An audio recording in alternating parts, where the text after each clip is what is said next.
Al-Attas, Ratib Al-Haddad. Jadi kalau ada orang yang mengecam Al-Habaib Ba'alawi, maka sesungguhnya dia sudah meruntuhkan Ratib Al-Attas, Ratib Al-Haddad. Kerjaan siapa ini? Kerjaan komunis. Jadi orang-orang yang semacam Ustadz Abdul Somad ini banyak yang tidak mengerti ilmu sejarah, yang tidak mengerti ilmu nasab. Kemudian dia hanya membaca di dalam kitab-kitab Ba'alawi tentang nasab-nasab Ba'alawi yang nasab.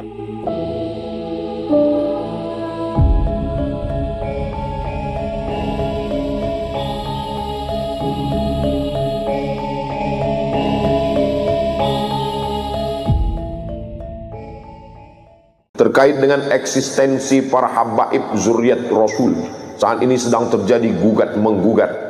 Bagaimana menurut Pak Ustadz? Mohon pencerahan. Nabi Muhammad SAW punya anak laki-laki, punya anak perempuan namanya Sayyidatuna Fatimah Az-Zahra. Fatimah Az-Zahra punya anak laki-laki namanya Sayyidina Al-Hasan dan Sayyidina Al-Husain. Yang Sayyidina Al-Hasan ini banyaknya sekarang di Maghribi, di Maroko. Makanya Raja Maroko itu namanya Hasan II. Hasan II ini anak Muhammad V. Muhammad V ini anak Hasan I, yang sampai keturunan Sayyidina Al-Hasan, anak Sayyidatuna Fatimah, anak Sayyidina Muhammad sallallahu alaihi wasallam. Raja Maroko yang sekarang Muhammad VI, anak Hasan II, anak Muhammad V, anak Hasan I. Saya rencana mau gitu juga buat nama anak saya.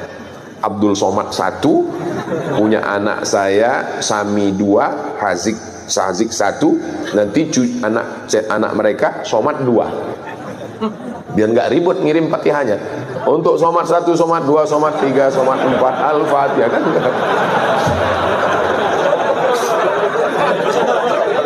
Daripada ribut ngingat kan. Mereka tidak dipanggil Habib karena keturunan Sayyidina Al-Hasan. Yang keturunan Sayyidina Al-Husain setelah Habib Umar bin Abdurrahman Al-Attas, Ratib Al-Attas, itulah orang pertama yang dipanggil Habib. Habib artinya orang yang aku cinta. Ya Habibi, orang yang ku cinta. Jadi kalau ada nanya, Ustaz Somad, di Maroko ada Habib? Pertanyaannya, di Maroko ada keturunan Rasulullah? Ada, tapi dari jalur keturunan Hasan. Nanti adik-adik sampai ke Maroko, mampir ke Masjid Hasan II di ibu kota Maroko, Casablanca, di tepi laut Samudra Atlantik. Saya waktu berdiri di depan pintu Masjid Hasan II, pas mau masuk 5 menit nggak dikasih masuk. Pas mau masuk ditanya sama penjaganya, anta muslim? Ragu dia, saya Islam. Disangkanya saya turis dari Korea. Saya keluarkan kartu pelajar saya. Ana muslim, ismi Abdul Somad, ana talib fi Daril Hadis Al-Hasaniyah. Saya muslim dari Indonesia. Tafadhal, lama saya termenung.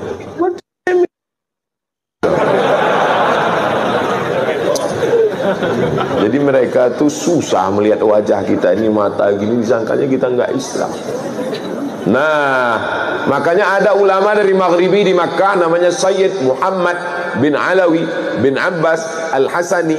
Kenapa Al-Hasani? Karena keturunan Sayyidina Al-Hasan. Itu ulama Al-Azhar namanya Syekh Muhammad Mutawalli Asy-Sya'rawi. Itu nasabnya Al-Husaini karena keturunan Sayyidina Husain, tapi tidak dipanggil Habib. Kenapa? Karena bukan keturunan dari Habib Umar bin Abdurrahman Al-Attas, tidak dari Yaman. Jadi ada yang ke Mesir, ada yang ke Mesir, ada yang ke Yordania. Raja Yordania sekarang itu juga keturunan Nabi Muhammad sallallahu alaihi wasallam. Lalu bagaimana dengan yang para habaib yang ada di tempat kita?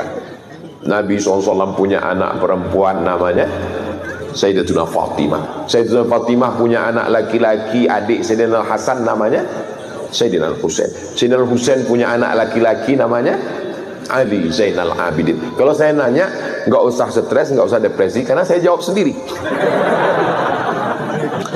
Fatimah punya anak Hasan, adiknya namanya Sayyidina Husain. Husain punya anak laki namanya Ali Zainal Abidin. Ali Zainal Abidin punya anak laki-laki namanya Muhammad Al-Baqir.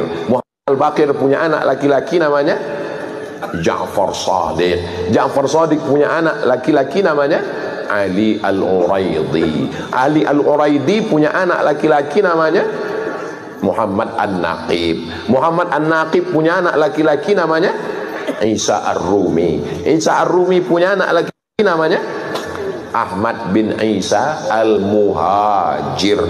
Kenapa disebut Al-Muhajir?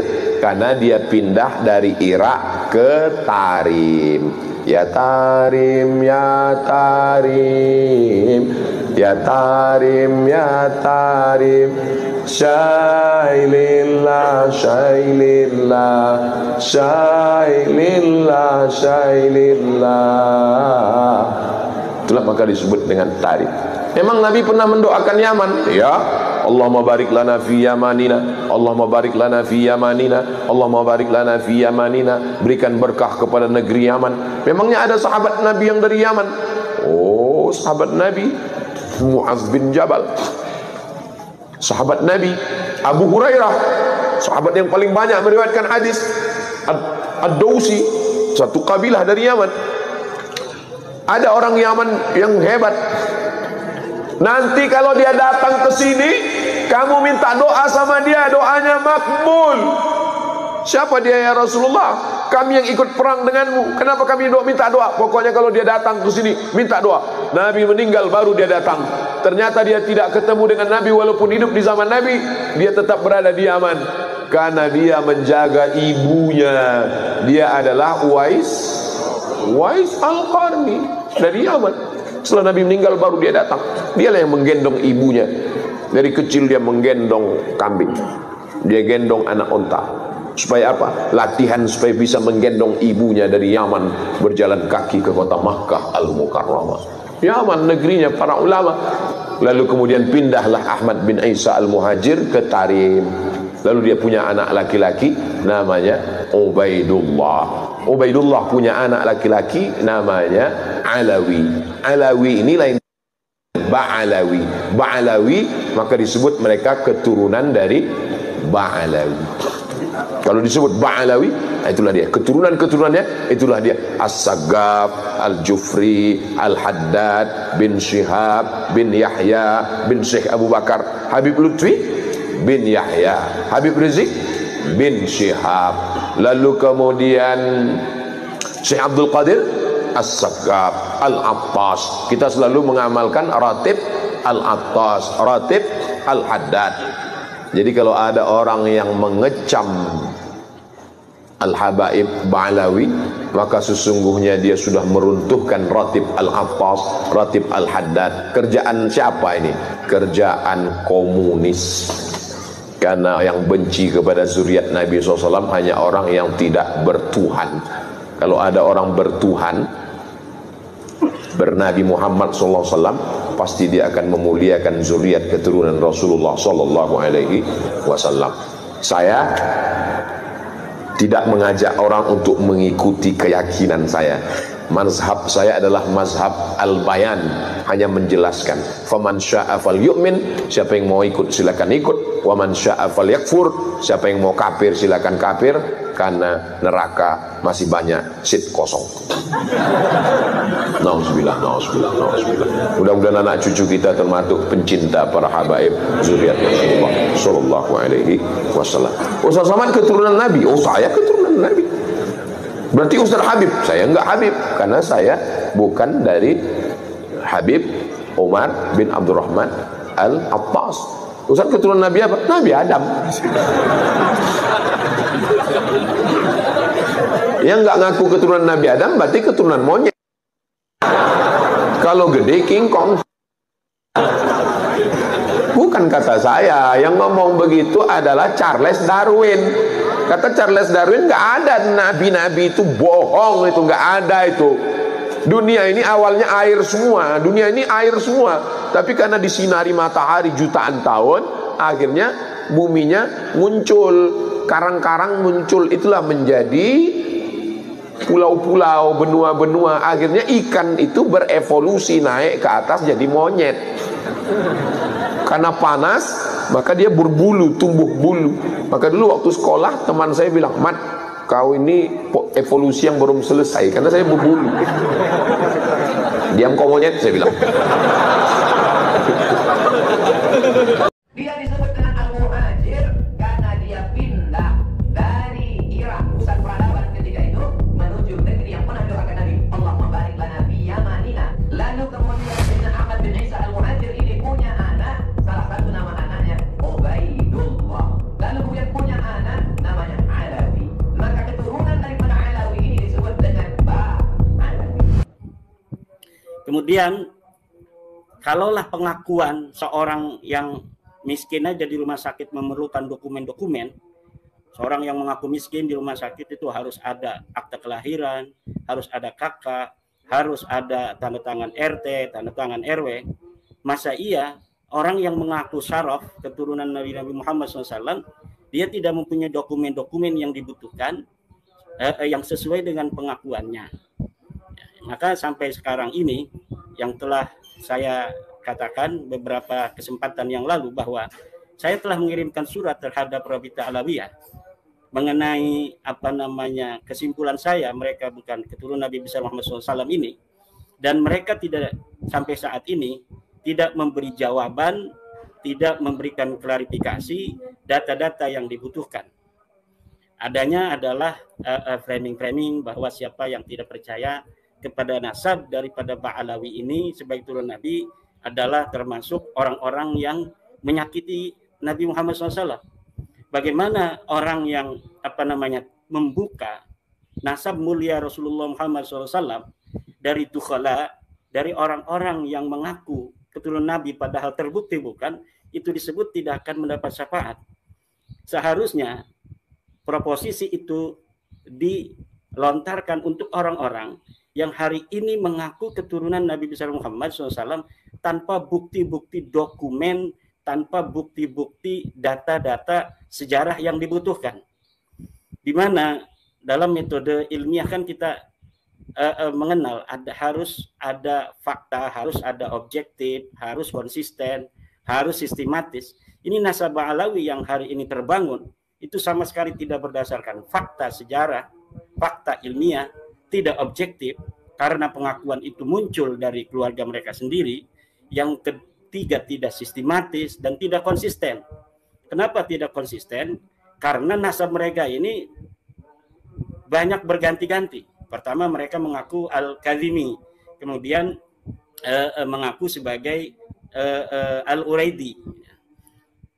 Jadi adanya ittirab. Ittirab itu perubahan silsilah dari Al-Ahdal yang dia adalah Al-Kadhimi, kemudian berganti menjadi Al-Uraidi dari Ahmad bin Isa. Ini menunjukkan bahwa memang nasab ini nasab yang ad-dukhala, nasab-nasab susupan yang sengaja menyusup kepada keluarga mulia Nabi besar Muhammad SAW.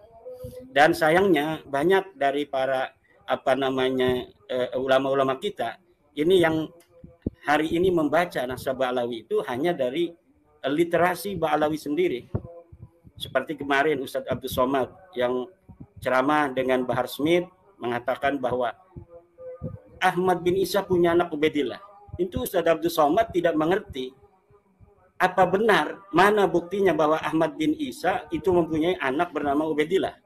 Sementara kitab-kitab yang ada di abad yang paling mendekati daripada Ahmad bin Isa tidak menyebutkan Ahmad bin Isa ini mempunyai anak namanya Ubaidillah. Kemudian Ustadz Abdul Somad juga mengatakan bahwa Ahmad bin Isa ini hijrah dari Irak menuju ke Hadramaut, Yaman. Ustadz Abdul Somad tidak tahu bahwa tidak ada satupun kitab-kitab sejarah yang mengatakan bahwa Ahmad bin Isa itu ada di Irak. Tidak ada. Bagaimana seorang yang tidak ada di Irak itu bisa hijrah dari Irak menuju Hadramaut? Dan tidak ada kitab-kitab sejarah yang dekat masanya dengan Ahmad bin Isa mengatakan bahwa Ahmad bin Isa ini hijrah dari Basrah menuju Hadramaut, tidak ada. Jadi keberadaan dia di Irak itu tidak ditemukan data sejarahnya, dan saya mempunyai sebuah saksi dari kitab abad ke-5 bahwa Ahmad bin Isa itu adanya di kampung Suria di kota Madinah, dan tidak ada satupun yang mengatakan dia berada di Basrah. Kemudian tidak ada satupun kitab-kitab yang ada di zaman Ahmad bin Isa yang mengatakan dia hijrah ke Hadramaut. Jadi orang-orang yang semacam Ustadz Abdus Somad ini banyak yang tidak mengerti ilmu sejarah, yang tidak mengerti ilmu nasab. Kemudian dia hanya membaca di dalam kitab-kitab Ba'alawi tentang nasab-nasab Ba'alawi, yang nasab ini muncul abad ke-9, pengakuannya ini baru muncul abad ke-9, kemudian terbangun dengan begitu kokoh pada abad-abad selanjutnya karena keluarga mereka banyak menulis kitab-kitab. Jadi selain Ali As-Sakran yang pertama menulis nasab mereka tersambung kepada Rasulullah, itu sebelumnya ada sesudahnya ada misalnya kitab Al-Ghurar, kitab Al-Juz'ul Latif, kemudian kitab Al-Masra'ur Rawi. Jadi pada abad 9, 10, 11 itu banyak keluarga mereka yang menulis kitab. Kebanyakan yang itu hari ini dibaca oleh kiai-kiai kita, ulama-ulama kita, itu kitab-kitab Ba'alawi yang mengatakan bahwa mereka tersambung pada Rasulullah. Sementara ulama-ulama kita, kiai-kiai kita tidak membaca kitab-kitab sebelum abad ke-9 yang sama sekali tidak ada menyatakan keluarga Ba'alawi ini sebagai keturunan Nabi. Jadi pengakuan pada abad 9 itu terbantah oleh fakta-fakta ilmiah yang ada di abad-abad sebelumnya. Dalam teori Bradley misalnya, ya, ada teori konsisten, kebenaran konsistensi, atau disebut juga the consistent theory of truth itu. The consistent theory of truth, bahwa sebuah pernyataan itu bisa dianggap benar apabila pernyataan itu sesuai dengan pernyataan-pernyataan sebelumnya yang dianggap benar. Pernyataan Ba'alawi di abad 9 bahwa mereka turun Nabi itu harus didukung oleh pernyataan-pernyataan abad sebelumnya, sampai abad pengakuan itu ditujukan pada sosok historis tertentu yaitu Ahmad bin Isa, itu harus linier dan harus koheren. Sementara nasab Ba'alawi ini tidak linier, tidak terverifikasi dari mulai pengakuan mereka abad 9 oleh kitab-kitab nasab yang sudah ditulis abad-abad sebelumnya banyak sekali. Ada kitab Tahdhibul Ansab di abad ke-5 ditulis, tidak menyebutkan nama Ahmad bin Isa punya anak namanya Ubaid. Kemudian kitab Al-Majdi karya Al-Umari tidak menyebutkan juga Ahmad bin Isa punya anak namanya Ubaid. Kitab Muntaqilatut Talibiyah itu menyebutkan anaknya itu hanya 2. Kemudian kitab dan di situ tidak ada Ubaid. Kemudian kitab abad ke-6 As-Syajarah Al-Mubarakah karangan Imam Al-Fakhrur Razi di karang 597 Hijriah menyatakan dengan tegas bahwa anaknya cuma 3, Muhammad, Ali, dan Husain. Di situ tidak ada anak yang bernama Ubaidillah, tidak ada anak bernama Abdullah, tidak ada anak bernama Ubaid. Ini 3 nama terakhir yang saya sebutkan adalah dianggap oleh Ba'alawi adalah satu orang. Nah, kalaulah sudah secara kajian ilmu nasab, ini nasab Ba'alawi disconnected, secara ilmu sejarah no signal, kemudian secara ilmu biologi, tes DNA, mereka mengaku emas, ternyata terbukti mereka timah, mereka mengaku apel, ternyata terbukti mereka adalah jamblang. Lalu berdasar apa kita harus mengakui Ba'alawi ini, Habib-Habib ini sebagai keturunan Nabi besar Muhammad SAW?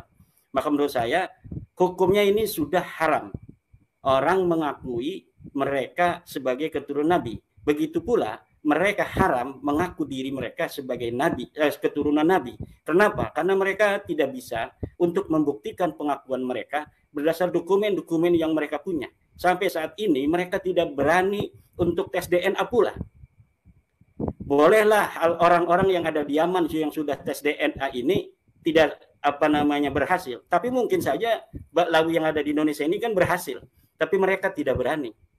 Kenapa tidak berani? Karena mereka sudah meyakini bahwa hasilnya akan sama dengan hasil saudara-saudara mereka yang sudah tes DNA di Yaman.